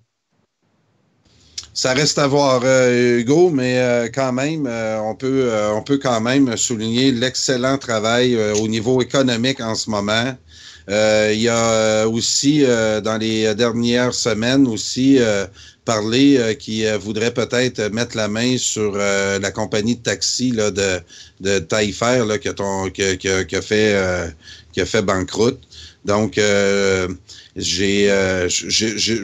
en tout cas, le discours que j'ai vu, là, que Jean-Marc vient de nous passer, j'aime bien son ton, j'aime bien ce il nous a expliqué là au Journal de Montréal, puis que les choix difficiles qu'il y a eu à faire en affaires pour réussir à passer la crise, il dit à un moment donné, c'était écrit dans le ciel que la presse écrite, il allait se faire malmener.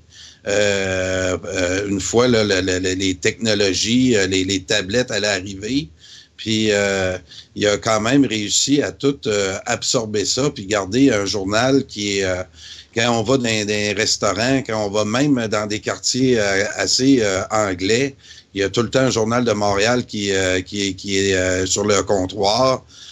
C'est quand même le journal qui en tout cas, semble rejoindre encore une bonne partie de la population. Les autres, ils sont souvent sur le respirateur artificiel.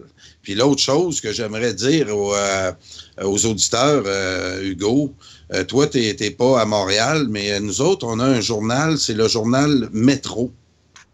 Puis quand tu lis... Oui, parce que tu envoies quelques articles, là, mais fois de temps en temps, là, quand tu te promènes justement sur le bord du métro... Resté à Montréal. J'ai resté à Montréal quasiment, ouais. OK, puis ça, c'est un journal qui est gratuit. Une chance, parce que l'information qui est livrée là-dedans, si on chargeait 50 cents, il n'en vendrait même pas un. C'est vraiment un torchon très porté sur le multiculturalisme et l'ouverture au monde. Le propriétaire du métro, c'est un obscur personnage, là, avec un nom à consonance arabe ou quoi de même.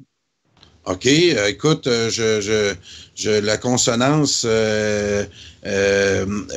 l'important là-dedans, là, c'est quand tu lis les articles de tout ça, là, c'est tu regardes les chroniqueurs, puis il y en a certains, là, qui ont des positions, là, eux autres, ils voient des bébites partout, ils voient de l'extrême droite partout.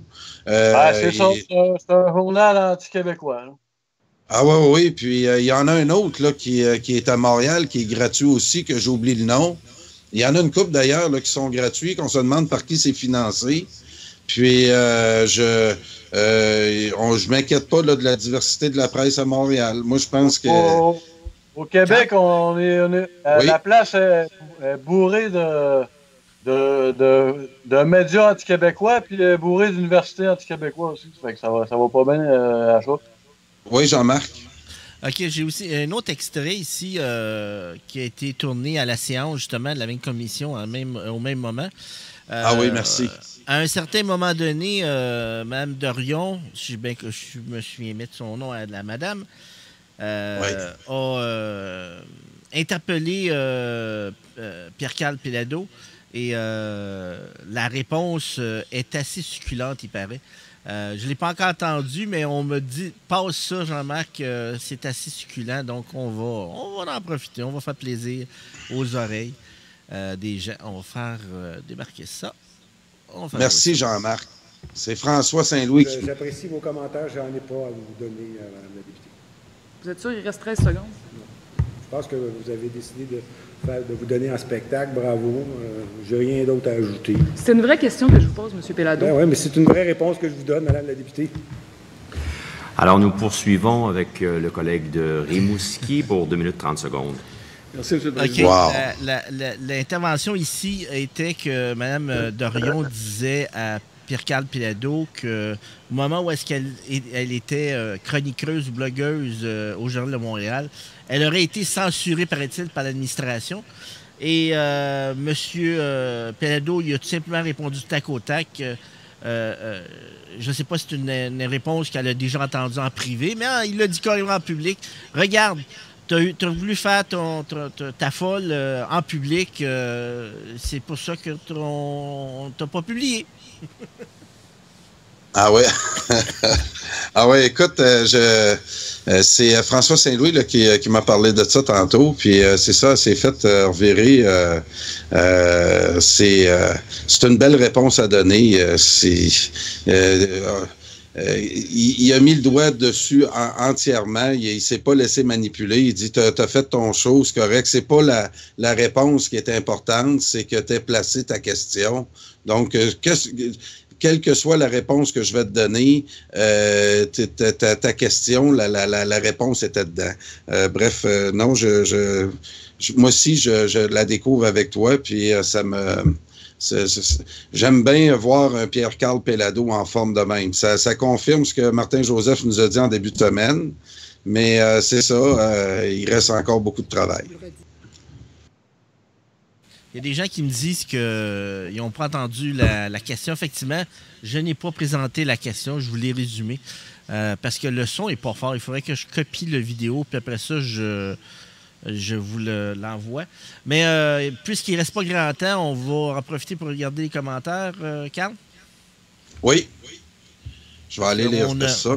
Je sais que Linda, d'ailleurs, notre gentille Linda qui est souvent là avec nous, elle n'aime pas trop PKP ou Pierre-Carl Péladeau. Elle croit que c'est quelqu'un qui fait qui se sert de ces médias pour être un anti-québécois. Même les journaux de PKP, selon Siro de Castor, même les journaux de PKP sont anti-québécois selon PKP. On sait bien que le papier absorbe bien l'eau, donc utilisez-le à faire ça. Voulez-vous rester un petit peuple dans une petite province qui deviendra anglophone dans bien peu de temps? C'est votre choix, mais pas le mien. C'est ce que Novican dit. Bravo, Novican. Laisse-toi pas faire. Je vais remonter un peu plus haut. Ah oui, c'est ça.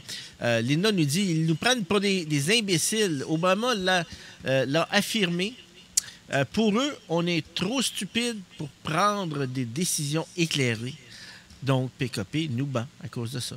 PKP travaille pour le Québec et que s'on aperçoive ou pas, c'est contre... que l'on soit contre ou non. Effectivement, c'est ce que j'aimerais ça lire un petit commentaire d'un auditeur. Vas-y. Que je trouve comique. Parce que je pense que Siro de Castor, il pourrait offrir ses services comme conseiller auprès des gens d'affaires, puis être bien rémunéré. Là. Il dit je suggère à PKP de faire le journal plein de mots croisés, mots mystères, mots cachés, et 7 erreurs, etc. Ça pogne pas mal. Ouais, c'est... Je me souviens qu'il y avait... Ouais, c'est une idée comme un autre. Je me souviens que... absolument. Quand Carl était jeune, là, oui. on allait livrer le journal le mercredi. Il devait mesurer au moins 3 pieds d'épais, là, la presse.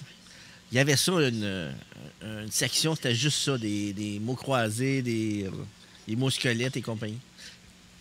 Oui, j'ai une anecdote. J'ai une petite anecdote aussi qui démontre bien comment est-ce qu'ils sont pas capables de vendre le journal, là, Capital Média. Là. À mon travail, là, à peu près à toutes les 6 à 8 semaines, dans un restaurant, là, ils viennent nous porter des piles et des piles de journal Le Soleil là, pour qu'on donne ça à nos clients. Ils nous amènent ça là, par centaines.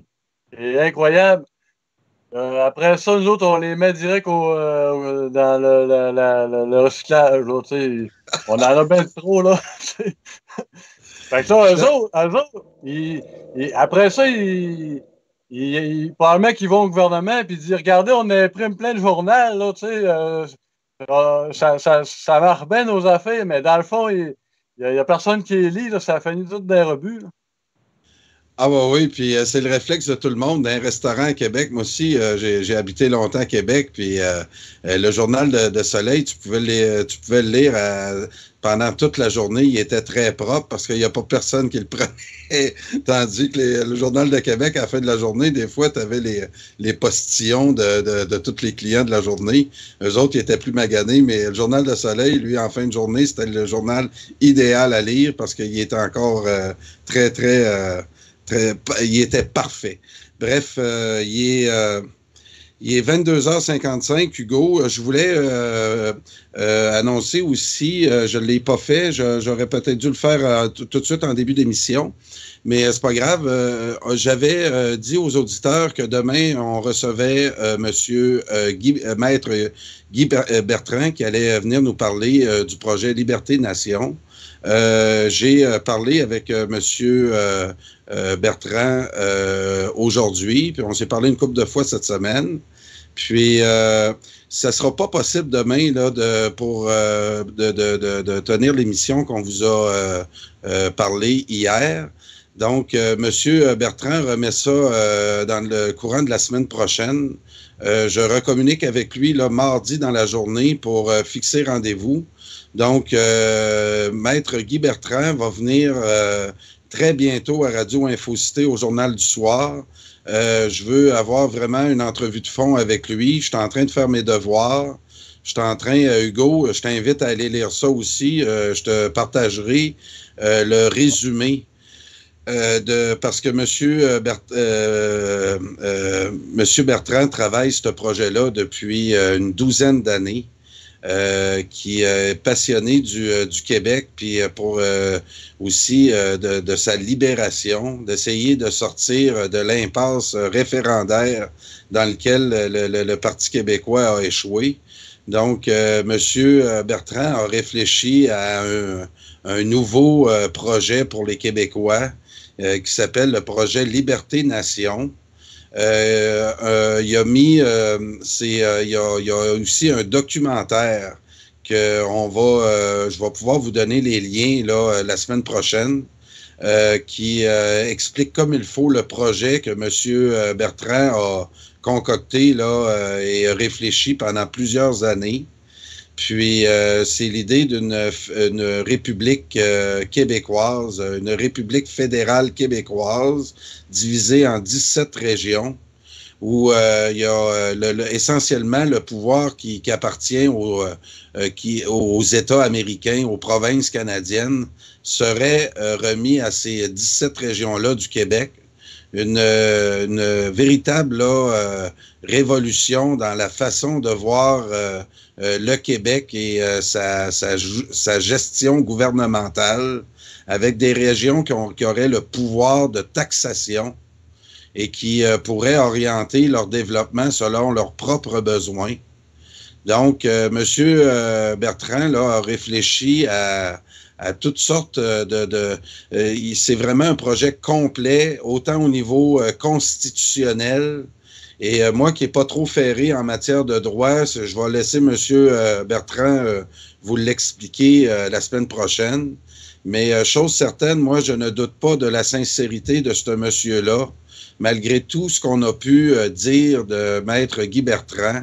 Je sens que ce monsieur-là est très sincère. Je vous dis pas son âge. Il m'a dit son âge tantôt, puis c'est un homme qui est d'une vivacité d'esprit encore. Quand on l'écoute au téléphone, je n'y aurais jamais donné cet âge-là. J'ai même fait le test dans ma famille, puis il n'y a pas personne qui l'a eu dans la famille. Donc, cet homme-là a une expérience, autant au niveau du droit constitutionnel, que si on veut s'embarquer dans un projet où on veut pas faire ça tout croche, qu'on veut pas faire ça dans le désordre, il faut essayer là d'imaginer qu'est-ce serait ce Québec qu'on voudrait dans le futur. Et toujours sur la base du français qui nous distingue en Amérique. Je vous lirai des passages là, de son texte.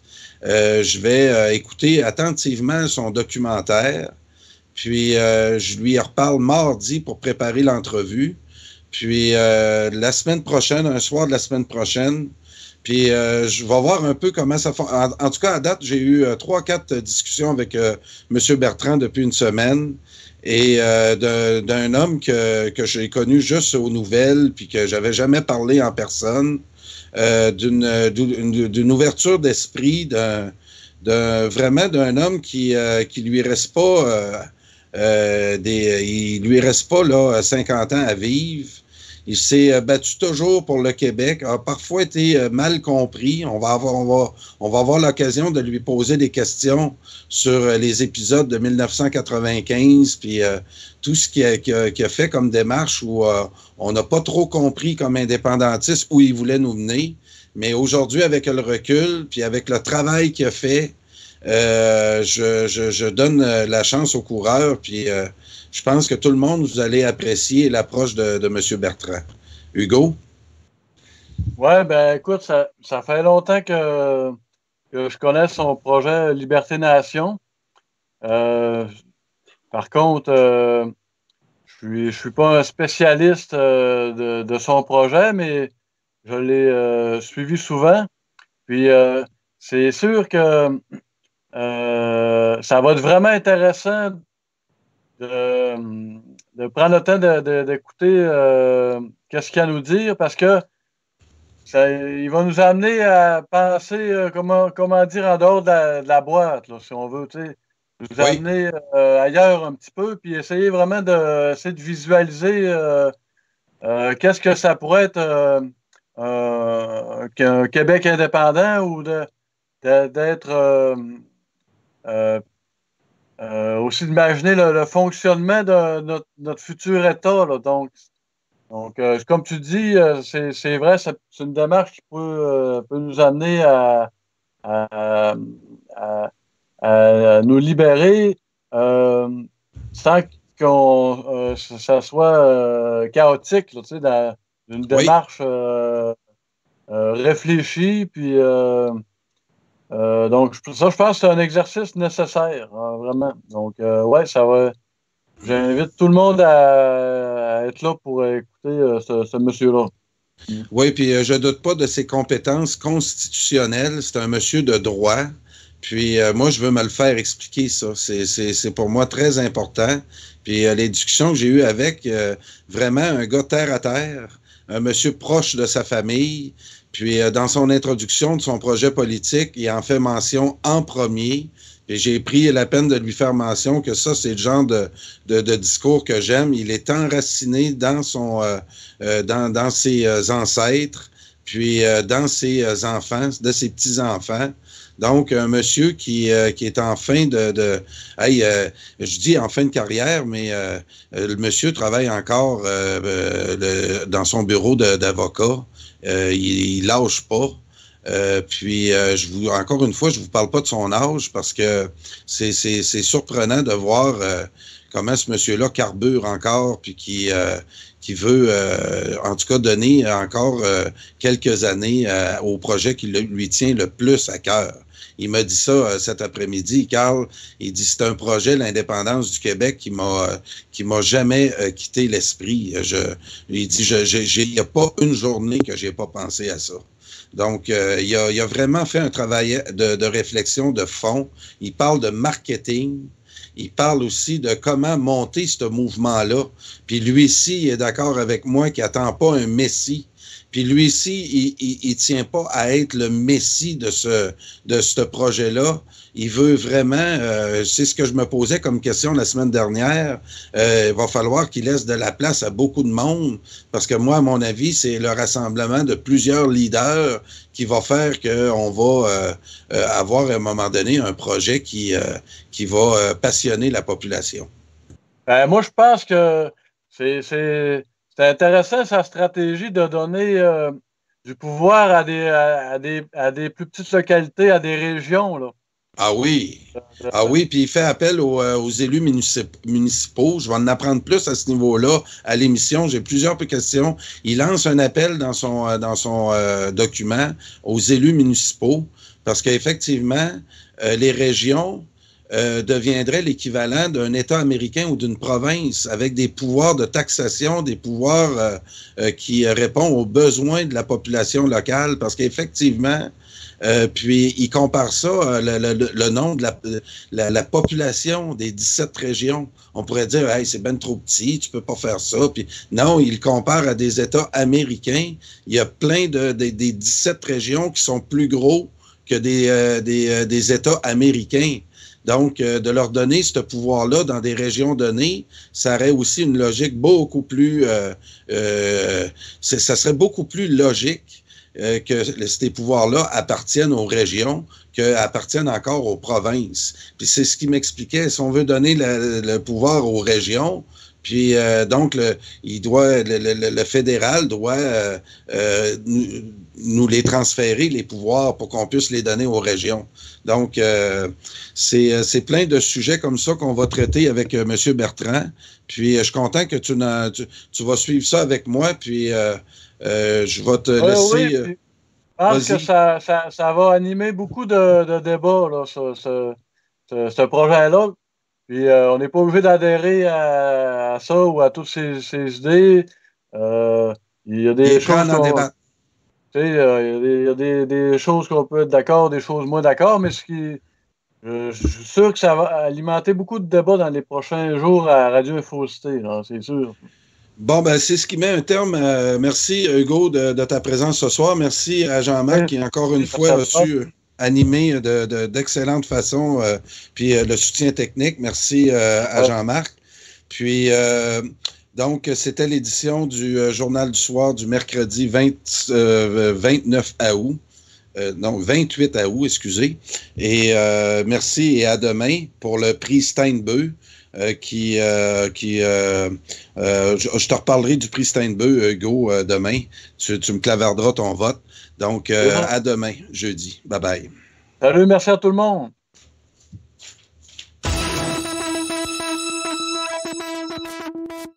C'était le Journal du soir, au micro de radioinfocité.com. Pour tout commentaire, nous vous invitons à nous écrire info@radioinfocité.com.